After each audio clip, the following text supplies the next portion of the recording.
about 10 minutes late, and so I sent everyone away to come back, and I was just talking with David Milstein, who said that it's better to be early than late. David Milstein, our good friend, who is your chief aide there. Um, so can we start kind of slowly Sure. and start the I'm formal trying to part? see if my We are camera live. is.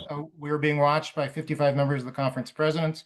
We'll start slowly. Before we do a formal introduction, we'll do that in about 4 minutes, if that's okay. Sure. I'll do my Before- best Southern voice and I'll talk real slow when we get started. That'll work. And I will reintroduce you in front of everyone here to our chair-elect, Betsy Korn, for slow, small talk as well. Hi, Betsy. Hi. You could actually play some music, do a little guitar before we're waiting. Well, I'd love to, but all my guitars are still in the shipment that hasn't arrived yet. So No. hopefully it will. I've told some people, Betsy, that if the post office and the DMV had a baby, that person would be in charge of the shipping of people's personal things to post. All right. Well, sorry about that. It'll get here eventually. I'm And sure we could are find you all someone. settled with your residents and comfortable now? Oh, everything is great. We're Yep. very, very, very fortunate to be where we are. And, you know, so much rather be in Jerusalem than I had to be in Washington, D.C. So if that were my choice, this is an easy call to make. This is a wonderful place to live. I won't ask you about Little Rock versus Jerusalem, Ambassador. Well, okay, I got 7 grandkids there, so yeah, I love Little Rock, but maybe a while before I see it again. It was a wonderful event while we're waiting for people to rejoin. It was a wonderful event with your daughter swearing you in the state capitol. It was really a beautiful family affair. Well, thank you. It was really special to do it there. I think so much more so than had I done it in the traditional DC setting. So I really was thrilled. All my family could be there, and it was just a very, very memorable moment for us. Yeah, it was emotional and moving and nice. It was great to see, for those of us who don't follow Arkansas politics, it was nice to see your daughter looking all gubernatorial. She's done a great job, and you know, she's done some very strong pro-Israel things too that I'm very proud of her for doing. Things that she didn't even have to do, but I'm grateful that she did. Super. With that, we're now almost at the 10-minute mark. So it is my honor and duty and pleasure to introduce Betsy Korn, the chair-elect of the Conference of Presidents, who will start us off. Thanks. It is my honor this morning to introduce Governor Mike Huckabee. Governor Huckabee is a figure well known to the Conference of Presidents. He has been a longtime friend of this community, engaging with us for nearly 30 years, dating back to his earliest days as governor of Arkansas in the 1990s. Throughout his career as a presidential candidate, pastor, and television broadcaster, he has demonstrated unwavering support for a strong Israel and a robust U.S.-Israel relationship. It is a privilege to continue the longstanding tradition of newly appointed U.S. ambassadors to Israel beginning their tenure by meeting with the Conference of Presidents. So thank you, Governor. Ambassador. Following Ambassador Huckabee's remarks, we will open the floor for questions. To participate, please use the raise the hand function on Zoom to join the queue. Mr. Ambassador, thank you again. We are honored by your presence and look forward to your remarks. Betsy, thank you so very much. And to all of you who have joined in the call, let me begin with a heartfelt apology for causing you to wait. I was at another event across town. Jerusalem traffic is atrocious, even on a good day. So my sincere apologies, and I'll try not to be late the next time that I visit with you.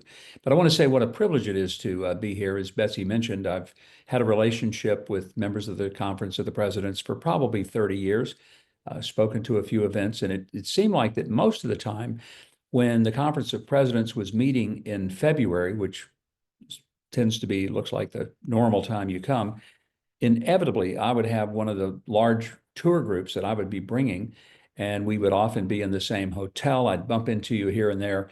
So it's certainly true that I have had a longstanding friendship and relationship. And I'm grateful for what you do, because right now Israel needs all the friends it can get. It has plenty of enemies. There's a long line for that. It's a very short line of true friends. And I want Israel to know that they have a friend in me, and they have a friend in President Trump. He certainly demonstrated that in his first term, and there were so many actions that he took that uh, made it clear that there was a bond there, whether it was moving the embassy to Jerusalem, whether it was recognizing the Golan Heights as sovereign territory of the Jewish state, whether it was even recognizing Jerusalem as the indivisible capital of the Jewish state. There were many ways in which the president really showed a strong support. Maybe the greatest of all was the signing of the Abraham Accords, which was the beginning of what I hope will continue to be a growing group of countries that will realize Israel is not its enemy, never going to be a conflict with Israel, and there needs to be trade and opportunities for partnership. That would be one of the greatest achievements toward a lasting peace in the Middle East. Now, having said that, we're right now in the middle of a war. Yesterday morning at 6:30, I was out in the yard with my two dogs, and the sirens went off, and that meant a quick trip down to the shelter. This morning, I was sitting out there again early in the morning, and I heard a loud boom. It was a missile being intercepted by either Arrow or THAAD defense mechanisms. Not long after that, we got word that a ballistic missile fired by the Houthis out of Yemen did in fact hit right on the perimeter of Ben Gurion Airport, causing the airport to close for several hours while they cleaned the debris and made sure everything was safe. It was one more reminder that every day the people of Israel live with what most people in America can't imagine and what they absolutely would not tolerate. And it's part of the message that I hope we can share with the people of the United States, is that part of the reason we stand with Israel, not behind them. I never like to use that term, because what I learned in politics in my many years was that when people say they're behind you, when the trouble comes, they are behind you, way behind you. We need to tell the people of Israel that we are with them. And there's a big difference. And I believe that's a message that we can share, but a message that we need to make sure that people in the US understand why. And there are so many reasons. The partnership we have in sharing of intelligence, military capacity, those are things that most Americans don't appreciate the depth to which that is done and the value of it to America. I get really, really pretty disgusted when I hear somebody in the US say, yeah, we're doing all this stuff for Israel. We just put too much emphasis on Israel. We're doing too much for them. And I like to remind them, Israel's doing quite a bit for us, and Americans need to appreciate it. And it's not just that they're on the front lines of the attacks of, let's say, the Iranians, who have vowed they're going to destroy Israel and then come after us. There are many, many ways in which the partnership goes well beyond intelligence and military. A great example is in medical advancement. Some of the great medical procedures that saved probably a lot of our relatives were first developed at Hadassah Medical and other great facilities here in Israel. Agriculture. My home state of Arkansas is an agricultural state. It's the number one part of our economy. It's amazing to see what agricultural innovations have been created here, in large measure out of necessity. For those of you that may not know this, I've been coming to Israel for a long time. My first trip was 1973, just before the Yom Kippur War. I was here in July of that year. That was 52 years ago.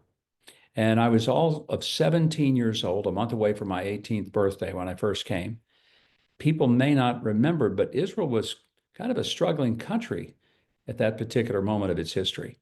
There was not the lush vegetation and fruits and vegetables growing everywhere that were being exported across the world, and that not only were feeding the Israelis, but feeding people everywhere. Um, it was a tough, tough place to try to make a living.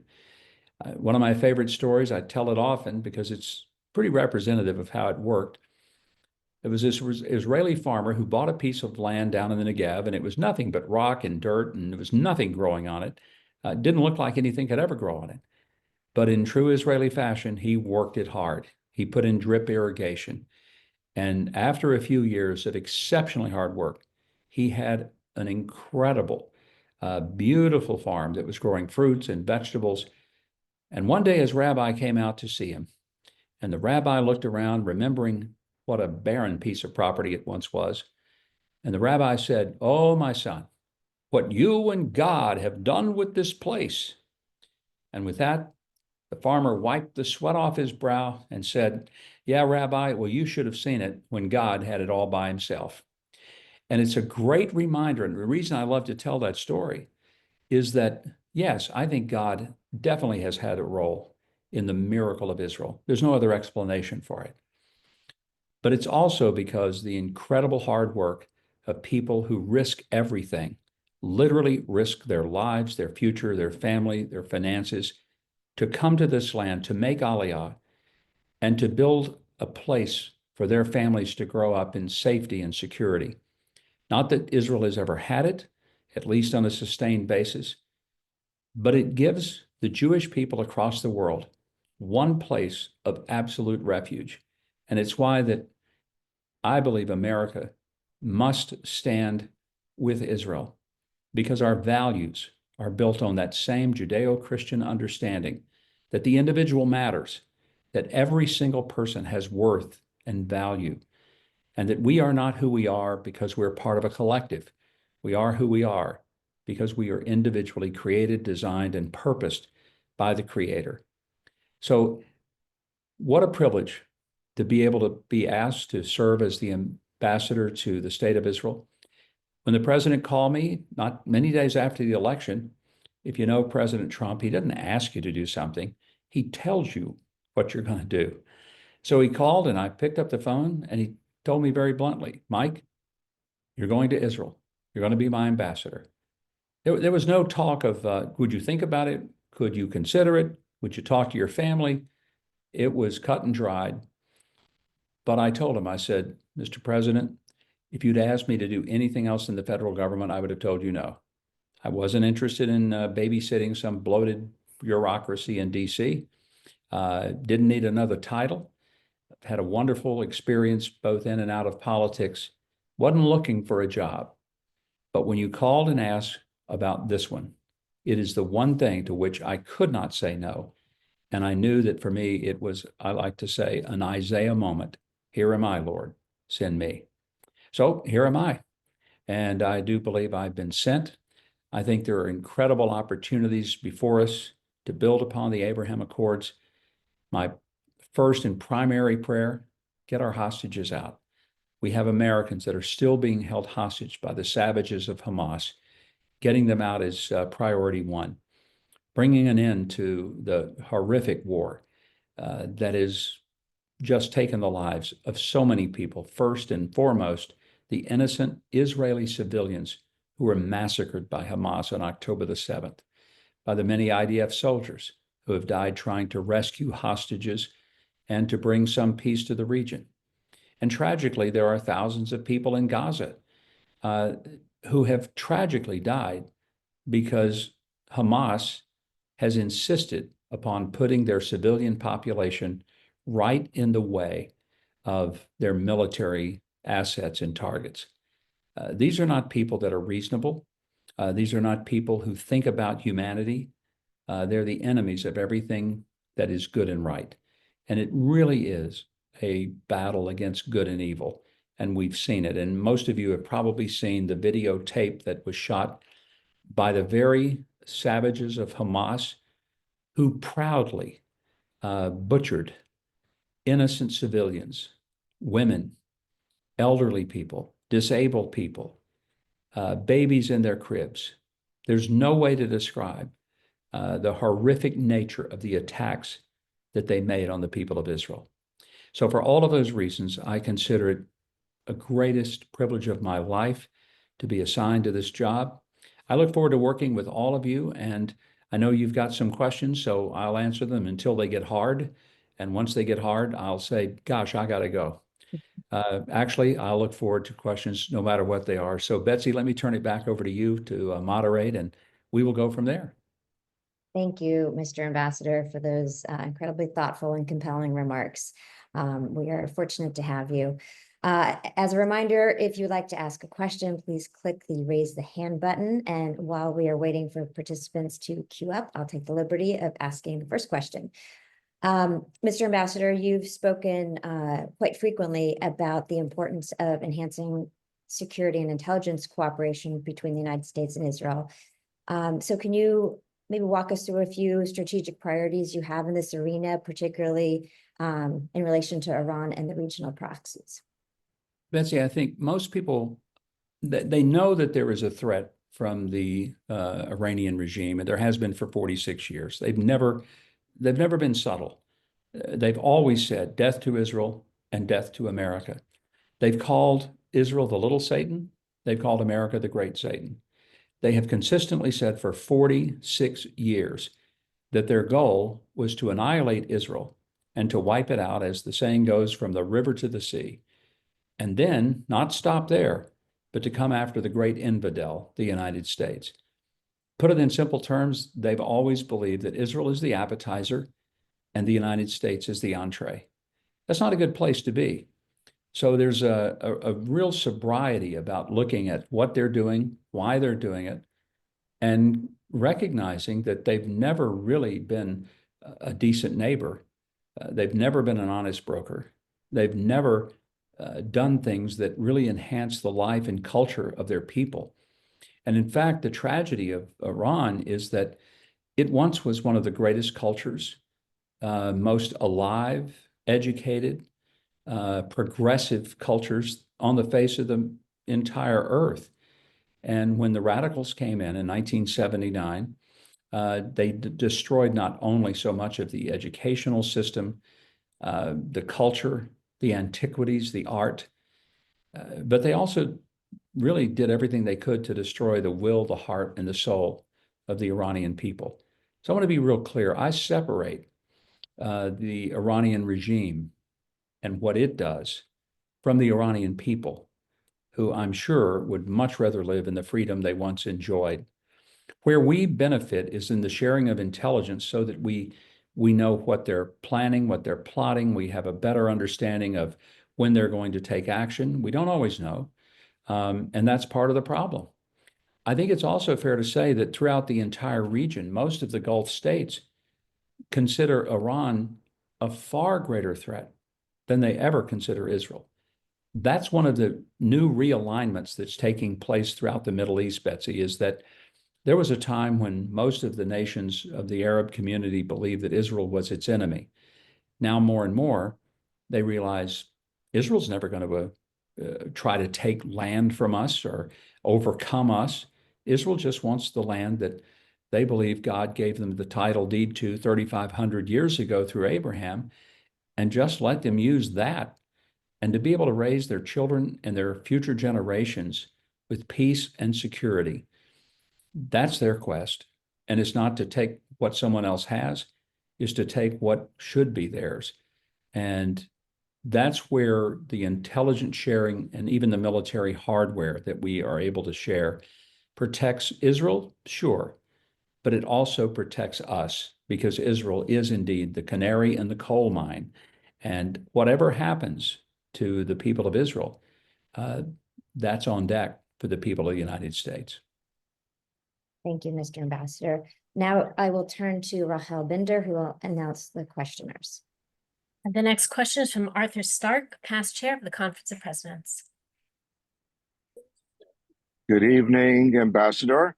Thank you for joining us. Excuse the background, I'm in Central Park at the moment. During my term as chairman of the conference, I don't think we had the opportunity, for whatever reason, to spend time together. But I can tell you, during that time, before then and since then, we collectively as a conference have always been extremely appreciative of your stance on Israel and your leadership. and we're really indebted to you as well as to your daughter, who's, as you mentioned earlier, has done some great things, and we really, really appreciate the entire family. So thank you for that. And also, President Trump has done a lot of great things for Israel, but choosing you to be ambassador, I think, is one of those things. And I say it not lightly, because obviously we've had oftentimes Jewish ambassadors to Israel, and I think to many that can, or at least through my own paranoia, that can come across as inside pool. But to have a non-Jewish person who's so passionate towards Israel and who so understands the strategic value of the U.S.-Israel relationship is really just an added. It's just turbocharges the position from our standpoint. So thank you so much for that. The question I wanted to ask you is that we've had, the news seems to want to prey on the idea that possibly in the end, President Trump will make the bad deal with Iran, will throw Israel under the bus. A lot of that is just selling news. It makes for good clicks, maybe, or more clicks. I had the opportunity to meet with Senator Cotton from your great state about a week ago, and he dismissed the idea and said that President Trump stands staunchly on our side, and we all want to believe that. And yet, there is a lot of concern out there about the negotiations, about the conversations taking place with Iran. So I wondered if you could share with us your thoughts and hopefully reassurances on that subject. Well, first of all, let me remind everybody, Arthur, and well, before I even answer the question, thank you for your kind words. It really means a lot, and especially the kind words about my daughter. Even if you don't like me, I really appreciate it if you like her. She's probably better at that than I would be. The sources for most of the information that President Trump is going to do something that would betray Israel comes from news sources that aren't real fans of the president, never have wanted to do him a favor. And I dismiss a lot of it out of hand simply because where it comes from. It's like when you have a poison well, you don't expect really fresh, clean, pure, drinkable water. And so I don't drink from those wells very often. I hear what the president says himself from his own lips. He's made it very clear Iran will never have a nuclear weapon. Iran will never be able to have the capacity to build a nuclear weapon. And he's made it clear just even a week ago when he was on the way to the Pope's funeral. And on Air Force one of the reporters asked him, is Israel going to drag the United States into a war? And I thought his answer was very revealing, because he said, nobody's going to drag us into anything. But if Iran tries to have a nuclear weapon, I won't be dragged into a war. I will lead it, and we will make sure that doesn't happen. Now, that isn't what I think he believes. It's not something that I hope he believes. That's something that he said. And I trust his words more than I do some of the news reports that seem to have more to figure out about the president's position than he has ever stated. I'm confident this president is not going to throw away the extraordinary partnership that he has worked hard to build with the state of Israel and squander it for a deal that will not be helpful, not just to Israel, but that would be very hurtful to all the Gulf states and ultimately hurtful to the United States.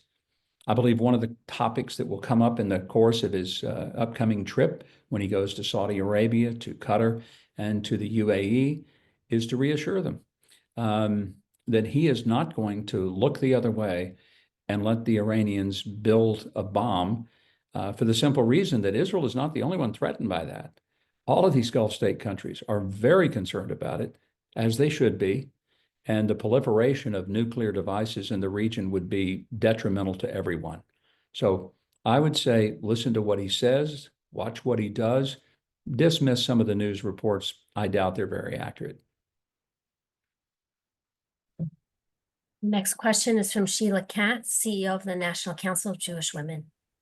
Great. Thank you. Hi, Ambassador. Thanks for being with us today. I just want to first thank you for sharing that the priorities are bringing the hostages home and working towards ending the war. We're pretty ideologically diverse in this group here today, but we all agree on that, and we all agree on a safe and secure Israel. And so thank you for everything you're doing in that regard. I did want to ask a little bit about positions you've taken in the past versus what the positions might be now with this government.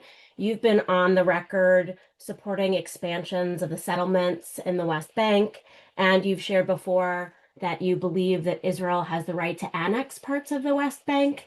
Is that a personal position of yours from before? Is it consistent with the Trump administration? What can you tell us about both settlements and annexation for right now and for where you and the Trump administration stands? Well, it's a very fair question, Sheila. As you clearly know, an ambassador doesn't get to bring his own views and positions. I'm a representative of the president who appoints me in the country that sent me. I do have strong feelings, and I've expressed them over the years in the strongest of ways. Those have to be subjugated to the policies of the president. And so the president has not sent me here with a particular mandate. He certainly didn't send me here to pretend that I was elected instead of him. I remind people all the time, there was only one person who got elected by the voters of America, and that was Donald J. Trump last November. So his policies are the ones that I will be working on. Um, I do believe, obviously, I've made it very clear on a personal level, that there's got to be the capacity for Israelis to live anywhere in the land of Israel. Um, it's, as you also know, very complicated. That's the operative word, anything in the Middle East.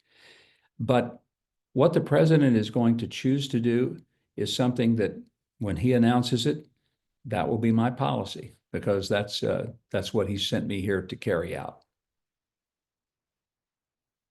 The next question is from Rabbi Rick Jacobs, President of the Union for Reform Judaism. Thank you, and welcome, Ambassador Huckabee. We're honored to have you with us today and look forward to working closely with you. I was very heartened to hear you say in very clear terms that the number one priority for you and for this administration is bringing the hostages home, including our American hostage. I do know that just a few days ago, the Prime Minister of Israel articulated the priorities and put number one, winning the war against Hamas. And of course, the most recent survey of the Israeli people, 70% agree with you. But I wonder if there's a little bit of daylight in that comment, and maybe an indication, frankly, that there will maybe be at times a little daylight between the U.S. administration and Israel, not on the biggest things, but on things that are still significant. So could you say a few more words about the hostages and what the president, by the way, the U.S. president is the one responsible for bringing most of the hostages to our home. Every Israeli hostage family acknowledges that. We do as well, and we're grateful to him for that. But I wonder if you could talk about that really delicate number one and two priority for this moment and in this war. Well, Rabbi, I appreciate the question. It's penetrating, and I'll try to be as blunt and forthright as I can be. I don't think that there is a discrepancy between wanting to bring the hostages home and wanting to make sure that Hamas has no future in the governance of Gaza or in the governance of anything. The president has been as clear as he can be that Hamas will have no future there. And I think any of us who saw what they did and witnessed the video, or as done as I have done, is to go to those places where they overran on October the 7th and talk to the survivors, talk to hostages who have gotten out. We all understand this was something that was so atrocious, unimaginable, that we should truly have the attitude, never again. The hostages represent the only real hold that Hamas has to keep this going. This entire ordeal and the deaths of many would have never happened if on October the 8th, Hamas would have said, okay, we did a horrible thing. We can't take it back, but we're going to release all the hostages and we're going to move on. But they didn't do that. And they've doubled down and they've made it more difficult. I understand where the Israelis come from. Their priority is, I think, also in getting hostages out. I've never been around anyone in the Israeli government that pretended they didn't exist or that they weren't important, that they weren't urgent. But I know the president believes that it is vital, especially his position as president of the United States, is to get our Americans out. Now, he wants everybody to get out, but I think he feels a special sense of urgency and responsibility for the Americans who are still being held. I would just reiterate that a person can use both hands to do a single thing. And I would say that the hand that is seeking to end the war and the hand that is seeking to release the hostages are not working against each other, but ultimately working in concert with each other to try to achieve both of those goals. It's just that our immediate goal as Americans is get our hostages out. The next question is from Jason Guberman of the American Sephardi Federation. Thank you, Mr. Ambassador. Really appreciate your remarks, especially on behalf of our Persian Jewish constituents. Separating the Iranian regime from the Iranian people is extremely important. Our rabbis teach that when you are compassionate to the cruel, you become cruel to the compassionate. So we therefore join you in praying that the administration reprioritizes negotiations with allied countries instead of the Russian-backed Iranian regime, which continues to murder Americans, persecute ethnic and religious minorities, and count down to Israel's destruction.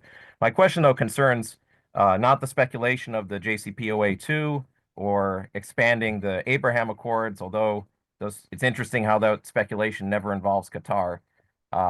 Israel's most important peace deal, the Camp David Accords, is under attack. I don't know if you're watching the Israeli press. We're seeing it even in the American press, definitely in the Egyptian press. The drumbeats of war are being beaten by, now we know for sure, malicious information operations by Qatar and other bad actors. Ambassadors are either not being exchanged or they're not being credentialed, and the peace was never warm to begin with. So what will you do as ambassador, not only to reduce the tensions, but also help to advance a warm peace between Israel and Egypt? I think the peace between Israel and Egypt, which is held better than most people thought it would, as well as the peace between Israel and Jordan, are critical to the region because they're the closest neighbors aside from Lebanon. And therefore, it becomes incumbent upon all the nations in this neighborhood to find a way to recognize there's no advantage whatsoever to being at enmity with each other. There's a great advantage of finding common ground. So, Jason, if I understand the question, it's where do we go from here? And I think, quite frankly, I just believe this: the president's probably the only person on planet Earth who could possibly bring together some of these countries that were once vicious enemies of Israel and bring them into a place where they sign a peace deal that really at its heart is about trade, tourism, shared values, trying to make sure that there is a way forward in which no longer do people feel threatened by each other in those nations. That's not an easy lift. It's a heavy one, but it's worth doing. And the reason I thought the Abraham Accords were so very historic, not only was it the first time in 25 years that any breakthrough had happened in the Middle East, but it also brought together countries that historically have not been friendly. I just had a meeting last week with the ambassador of the Emiratis, the UAE, to Israel. We had a delightful visit, and I was pleasantly surprised to hear him talk very freely about the benefits to the UAE as a result of the Abraham Accords. And even when U.S. airlines were shutting down their flights after October the 7th, many people may not appreciate that the UAE continued the same 17 flights a day between the UAE and Tel Aviv. That is a remarkable show of commitment to the agreement that they made. It would have been very easy for them to say it's not safe right now. We don't have the demand. All of those things would have been valid and would have been understood. But they believed that their partnership was so important that they never stopped or even diminished the number of flights. And they have, I think, shown a tremendous sense of commitment to the process. And I applaud them for it because they took a big chance and they could have really ended up out there all by themselves. So I salute them and I'm grateful to them because I really believe that without them, this would never have happened. And they're going to be a big partner in the process moving forward. The next question is from Mindy Stein. Thank you. I also want to begin by congratulating you on the appointment of U.S. Ambassador. And we want to tell you how thankful we are that we have a U.S. Ambassador to the Israel who is such a lover of Israel. It's been there for over 100 times. And I'm also a big fan of your daughters, where I think they just changed that they can never say West Bank, but call it Judea and Samaria, if I'm not mistaken. So thank you. But my question is that President Trump apparently has a friendly relationship with President Erdogan, who is an enemy of Israel. And what are the implications of this relationship between President Trump and President Erdogan? And how concerned should Israel be about it, especially in light of Turkey's increasing presence in Syria and the fact that for the past few months, Turkey has been negotiating a defense pact with the new Syrian government? Minnie, it's a great question. And again, thanks for the kind words for my daughter. I'm going to pass those on to her and tell her that she's a heck of a lot more popular than I am with the American Jewish community. She won't be surprised, but that's a good thing. President Trump has an uncanny ability to get along on a personal level with people that most of us could not. He doesn't do it because he necessarily is giving in to something, but he understands that in order to have the influence, it's important to build a healthy relationship. A great example of that is his relationship with President Xi Jinping from China. The president is probably the most harsh critic in the world of China. I mean, he's constantly talking about how they've cheated the trade deals and how they've abused their own people. He's never pulled punches when it came to talking about the abuses of China. Yet he would be the first to say, oh, the president of China and I, we have an excellent relationship. We're friends. In the same way you hear that when he talks about Putin, when he talks about Erdogan. I don't think that he's changing his view about their policies. What he's doing is creating an awareness of relationships so that he can talk to them in a straightforward, blunt way. And for all of us who have been around President Trump, one thing you're quickly assured of, he does not mince his words. He says what he means and means what he says. He uses the relationships to push for policy changes. And he knows that if he created a very hostile relationship with any world leader, they would not respect him. They would not want to meet with him. They would not want to negotiate with him. So part of the method to the madness is that he recognizes that he needs to go into the room with every tool available. And if that tool is to say, I like this guy, we get along, it does not mean he's giving away anything. In fact, it may mean that he's less likely to, but it's how he operates. And I tell people all the time, to understand President Trump, you really need to understand that he is not ideological. And even some Republicans get really upset with the president because they say he's not ideological enough. He's not as far to the right as they wish he were. And I tell them, look, if you want him to be on the horizontal spectrum of left, right, liberal, conservative, Democrat, Republican, you're going to be very disappointed because he does not approach politics like, frankly, most of us do, which is from an ideological and horizontal perspective. President Trump is pragmatic. And here's what I mean by that. Every issue he approaches with two questions. Will it work?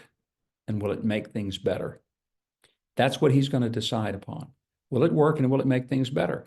And if the answer to those two questions falls left of center, so be it. If it falls right of center, so be it. It's not going to matter as much as to where it falls on the horizontal spectrum. But what he's going to want to make sure of is that it's going to work and it's going to make things better. That's what he takes into every negotiation. He looks for those things that will make it work and make it better. And if building relationships with people that really aren't that pleasant, if that's part of it, then he's willing to do it for the long-term goal of getting something that is good for the American people. And he's made it real clear. He's got three priorities: make Americans safer, make Americans more secure, and make Americans more prosperous. Those are his goals. The next question is from Farley Weiss of the National Council of Young Israel. Mr. Ambassador, it's great to see you. I have a picture of Hey, my Farley. house with you at the embassy a couple of years ago. And a question is concerning Syria, is that Israel just bombed near the palace there to try to say we don't want any Syrian troops south of Damascus. And is that, did the U.S. agree with that policy? And does the U.S., I know President Trump tremendously recognized the Golan Heights, Israeli sovereignty over it. And now Israel's taking the rest of Mount Hermon that they think is vital for its security. Did the United States support that Israel have the sovereignty, which is over all of Mount Hermon, and to have no Syrian troops south of Damascus? Farley, I really can't speak with authority from the president. It's the only authority that I'm able to speak with as to exactly what he says, but he's certainly not said anything that would show that he is opposed to it. So I can't say he is totally in favor or that he's opposed to it, because he's not issued a particular view on particularly Mount Hermon. But the president has made it very clear that Israel has a right to protect itself, to make sure that its neighbors are not in a position to take advantage of their proximity and do what Hamas did on October the 7th. And that's to overrun their borders and massacre innocent people. That much I know. So when the Israelis take actions that put them in a position to protect their people, I think that that's a position the president in general supports. He always has. I have no reason to believe that he doesn't now. The next question is from Kim Marks of Na'amat.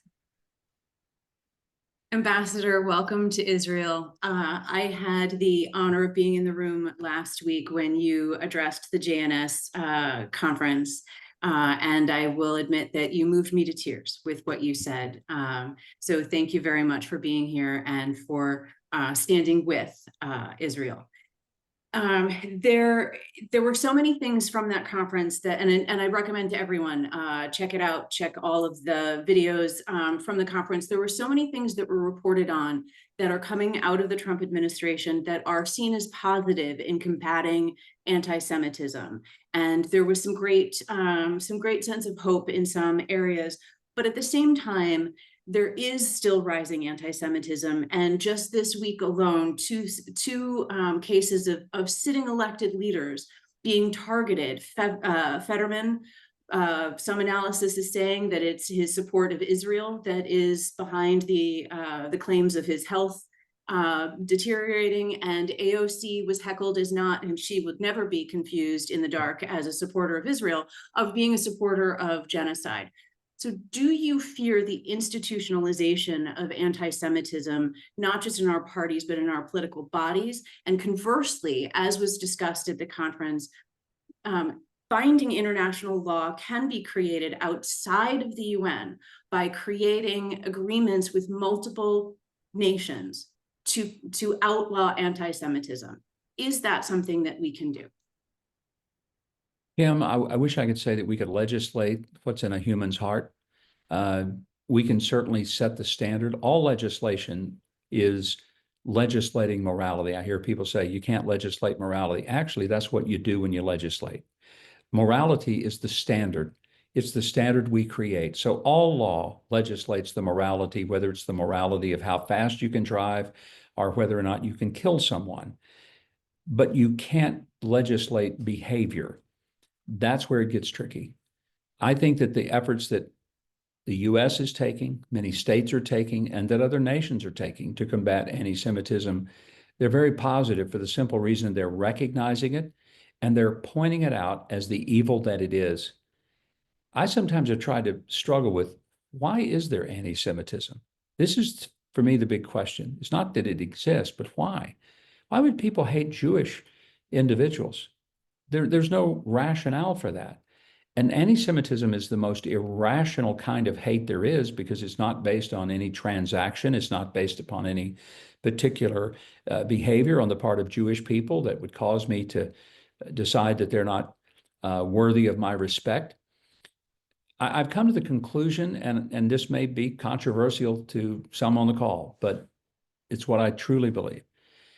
I believe that the reason anti-Semitism exists and the reason that it's targeted toward the Jewish people is because if there is a culture in society that has decided that it's going to be its own God, that it will not believe in the one true God, that it rejects the God of Abraham, Isaac, and Jacob, it rejects the law, it rejects the scriptures, it rejects the holy reality of what's right and what's wrong. If people want to live as it was in the time of the judges when everyone did what was right in his own eyes, you've really described our culture. So what is a threat to that way of life that is reckless and that rejects the notion of a God who has the right to set the rules? Well, you really have to come to the conclusion that there's a group of people who for the entirety of history have believed that God created the heavens and the earth. God selected a people, he selected a place, and he selected a purpose. And through his chosen people, the Jewish people, he would declare who he is and what his intentions were for himself as well as for us. If I reject that there is a God and reject that he has the right to determine how I should live, then maybe I turn my attention on earth to the people who closest represent that. That's the only rationale I can even begin to imagine makes sense as to why people are anti-Semitic. I just believe it's evil. I think it's an evil and hideous way of looking at life. And it's especially dangerous and damaging because what it really does is to say people who represent a value system that says, thou shalt not kill, thou shalt not lie, thou shalt not dishonor your parents, things that we look at and say, well, those are the cultural norms that create a civil society. All of Western civilization is based on those simple realities. If you want to reject all of that and to destroy Western civilization, you pretty much end up hating the people that brought it to you in the first place. So I'm happy to see the efforts across the globe to combat anti-Semitism, but I'm heartbroken in which some of these real hotbeds of anti-Semitism have arisen, especially on university campuses where people should be enlightened and they ought to be filled with truth and light and the pursuit of what's good and not what's evil. That is more troubling, I think, than anything I've seen in my lifetime. The next question is from Ellen Finkelstein of Hadassah Women's Zionist Organization of America. Good morning, Ambassador Huckabee. Thank you so much for being with us, and Mazel Tov on your new job. Thank you. As CEO of Hadassah, first and foremost, I want to thank you for your recognition of Hadassah. It's the second time I've heard you mention us since you started this job, and I appreciate you recognizing us as a leader in medical technology around the world. We'd love to welcome you to Hadassah to tour our hospitals and see what's going on, and also to see the Gandel Rehabilitation Center, which has already served over 1,300 soldiers who were injured in this battle since last January. But I'd really like to ask you if you have ideas of ways that we can use Israel's prowess in healthcare and scientific innovation as a bridge to peace. Ellen, what a great opportunity exists because there are American lives that have been saved because of medical innovations that were developed right there at Hadassah. I brought, as you know, tens of thousands of Americans to come to Israel and tour and visit. And the last big tour that we had before October 7th, we had a farmer from Wisconsin who was in our group. While touring the old city, he started feeling chest pains. He was taken to Hadassah. He was seen by a cardiologist who was so absolutely wonderful. He'd been at Mount Sinai, New York before coming to Hadassah. Ended up, the gentleman had heart surgery at Hadassah. They saved his life. Had he been in Wisconsin, in the rural areas of that state where he lives, he probably wouldn't be with us today. But because of the exceptional care that he received, he's back home, working his farm, looking forward to a long, healthy life with his children and grandchildren. But there are so many procedures. You don't have to be in Hadassah to have benefited from the technology that was created there. And whether it's the swallowing of a camera that lets a gastroenterologist see inside of a patient far more effectively than any other test that's ever been designed, some of the heart procedures that save the lives of Americans every single day in American hospitals. We need to tell the story. We need to let people know that this is that reciprocal benefit. Earlier in the evening, I spoke of the fact that it's not a one-way street with US and Israel. It's not that we're giving something to them and we get nothing in return. And I think your medical center is one of the greatest examples of the return that comes back to America and Americans in a way that I hope we can herald it more and more. And I've spoken to the doctor since I've been here, and I told him I really want to come over and make a visit, and that I plan to do just that. So he's going to give us a tour, and I probably will see you when I make the tour with my wife. The next question is from Mark Hetfield of HIAS. Thank you, Ambassador Huckabee, and thank you again for your passion and welcome to the position. I'm Mark Hetfield. I'm the president of HIAS, and for 45 years, HIAS has worked in partnership with the U.S. government to help Iranian religious minorities, including Jews, escape Iran and come to the United States. Right now, I would say because of the tensions between Israel and Iran, the Iranian Jewish community is in a particularly precarious position. And while there are about 12,000 Jews left in Iran, there are 700 of them that are registered for the U.S. refugee program right now through HIAS. But unfortunately, they have been caught up in the larger suspension of the refugee program that President Trump instituted on January 20th. We've been trying to advocate for an exemption to that suspension for Iranian Jews and other religious minorities, but it's been kind of a one-way conversation. So anything you can do to raise that with the White House would be greatly appreciated, because we really feel it is urgent to lift the suspension at least for that population. Mark, I think you've made an excellent point, and I do know the White House has been focused on stopping the almost unbelievable flow of illegal immigration that was not true refugee or asylum. And I have no doubt that as that's being effectively managed, there'll be a different look at the situations like the one you've described, which is very valid. And we have places in the world where people really do need asylum. In some cases, like people in Afghanistan, that we promised we would help them because they put their lives and their families' lives on the line for America when they were our helpers to translate and assist our military. So this is not going to be a forever door that's closed. But I think the focus initially was the president made a promise he would get the border under control. He's keeping that promise. And as that is resolved and settled to a very significant degree, and we get people who are criminals out of the country, I do believe that there will be a brand new look at bringing people to the country that we want, that we need, and who frankly deserve a chance for the freedom that they long for. The final question is from William Darrow, CEO of the Conference of Presidents. Thank you so much, Mr. Ambassador, and thank you for your friendship personally and your friendship to the conference. We're running out of time, so I just want to see, do you have a reaction to you mentioned you were walking the dogs when the Houthis attacked this morning our time. Do you have a reaction officially or personally as to the impact of that and what it means? You spoke before about the Iranian influence, but this seems pretty intense with the airlines canceling and suspending, and it's obviously such an important artery. William, I think the airlines hopefully will not make this a long-term suspension. I understand why they cancel flights today. They didn't know exactly whether it would be safe to fly in. So many of them turned around and they did what they had to do economically, because if they'd had an incident that ended up being a safety issue, the liability of that would have been incalculable. What I'm hoping is not going to be the case is an overreaction and the suspension of flights from American carriers, European carriers, and everybody but El Al. It's not to anyone's benefit for that. My personal reaction was one of being reminded of what Israelis have to put up with every single day they wake up.